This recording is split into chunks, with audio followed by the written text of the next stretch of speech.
नमस्कार, मी रेखा कडेले आरोग्य सल्लागार म्हणून काम करते. तर मी आज आले आहे वाघोलीमधील आवळवाडी या ठिकाणी विकास येवले सरांकडे आले आहे. तर आपण पाहूया विकास सरांना अमृत ज्यूस घेण्या अगोदर काय प्रॉब्लेम होता आणि अमृत ज्यूस घेतल्यानंतर त्यांना काय रिझल्ट आलाय ते आपण त्यांच्या तोंडातून ऐकूया. ठीक आहे सर.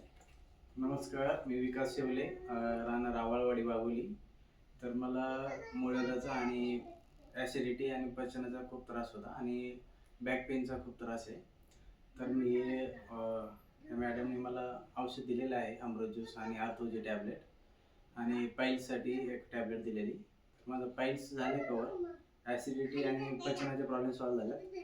आता बॅक पेनचा थोडा इश्यू आहे, 50% कवर झालं, 50% बाकी आहे. तर थँक्यू मॅडम. सर, तुम्हाला काय वाटतं अमृत ज्यूस सगळ्यांनी घ्यायला पाहिजे किंवा काय? अमृत ज्यूस सगळ्यांनी घेतलाच पाहिजे, कारण त्याची फार गरज आहे. बॉडीला जे काय आपल्याला घटक पाहिजे ते सगळे भेटतात त्याच्यात. धन्यवाद. ठीक आहे. तर पाहू शकता तुम्ही, आपण या सरांना एक 3-4 महिन्यापूर्वी अमृत ज्यूस दिले होते. त्यांना खूप सारे प्रॉब्लेम होते. तर ते अमृत ज्यूस घेतल्यानंतर भरपूर काही त्यांना फरक पडलाय आणि रिझल्ट पण खूप छान आलेला आहे.